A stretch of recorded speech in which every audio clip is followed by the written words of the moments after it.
Good evening. We're going to get started with our recording. So, for this evening, we are going to be looking at the presentation from Give Me Liberty, the What is Freedom presentation. So, in order for this to work, hopefully, we will be able to get the presentation mode to come up.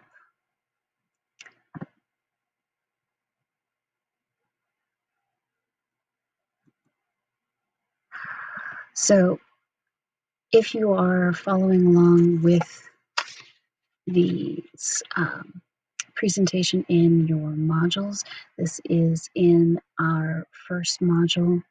And essentially what we're looking at in Reconstruction is in the What is Freedom section. When we look at what is freedom, we're going to be looking at what is freedom for African Americans, for the Black experience, for the newly freed African Americans post the Civil War.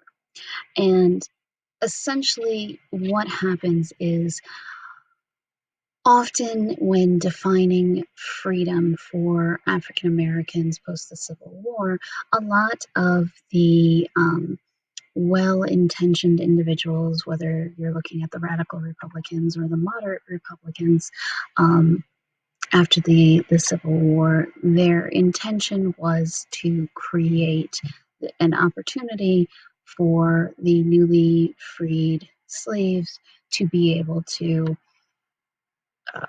leave their indentured life and be able to live a freed existence. But what the goal was versus what newly freed individuals' goals were not exactly the same.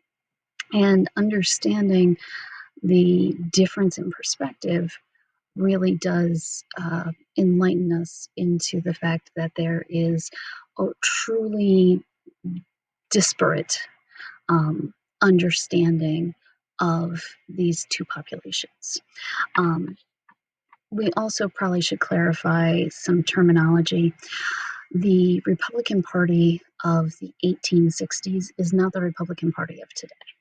Just like the Democrat Party of the 1860s is not the Democrat Party of today. These are wildly different terms.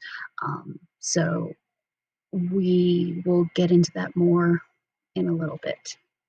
But let's get into what is the meaning of freedom during this time period. For this time period, for immediately at the close of the Civil War, the meaning of freedom for African Americans was one of redefining self, because becoming free meant changing the definition of self. During slavery, you were stripped of everything that identified you as a person, everything that identified you as a human being. So you didn't have anything that allowed you to exist as a person, including your family, including your ability to believe in God as you so chose, and including your ability to decide how you are going to support yourself. So these basic constructs are going to be the bedrock of what freedom means. And that's where we're really going to pick up with the concept of what freedom means to African Americans during this time period. For Blacks, freedom specifically is this idea of a family structure, of being able to choose how you worship God, and of owning land. Now, secondarily, it's also the idea that you can own other objects, you can own property as well as physical objects and livestock. You can own a dog, you can own a gun, you can buy liquor, you can move about freely. But the idea that you can have a family, that you can choose how you worship God, and that you can own land, these are paramounts. So let's get into that in terms of families and freedom.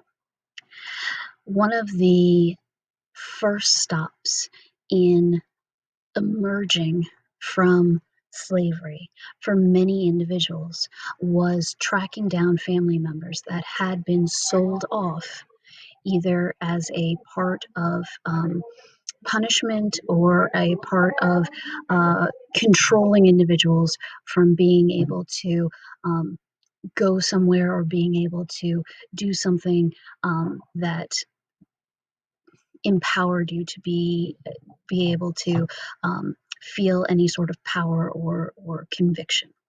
And so tracking down family members, being able to reclaim them into your family unit was a huge part of being able to reconstruct your individual self in the Black experience within Reconstruction, within the new period of the Black experience, not only in the South, but in American history. And in that process, we see marriages taking place, but also remarriages. So, individuals that had married in secret and private, they're going to um, be rejoined during this period. And another big component here is those individuals, as I mentioned, that had served their country are going to be seeking pensions, and families whose um, brothers or sons or fathers that had served as part of Black units are going to be seeking pensions from the government for this service as part of this family structure, with the expectation that, they serve their government, they should be paid for their service. Now, because of the fact that we see that Black individuals are now working for wages, there's an expectation that there will be more income within the Black community. However, spheres of influence aside, Black women are going to have to be working outside of the home in order to be able to support the Black family structure, because of the fact that wages for African Americans are by and large going to be kept lower, because racism is an overarching theme throughout US history. Now, one of the things that's going to emerge during this period is that the concept of the African American identity will be one in which African Americans will want to break away from white dominated churches. They will want to have churches unto themselves, ones that they can define as their own places, ones that can support themselves. So within the African American communities, within the Black communities, we are going to see the emergence of religious communities that are going to be Black dominated, in particularly branches of Christianity, the Methodists and Baptists, that will have Black churches that will support these emerging Black communities. And these churches will essentially become hubs of their new, independent, freed Black communities. So, what does that mean? They'll become the schools, they'll become the places where essentially you see your first um, centers of literacy. They'll become places that kind of foster political independence. And it's from here that we actually see the founding of our first historically Black colleges. So it's from this that we get the emergence of some independent political action within the Black community.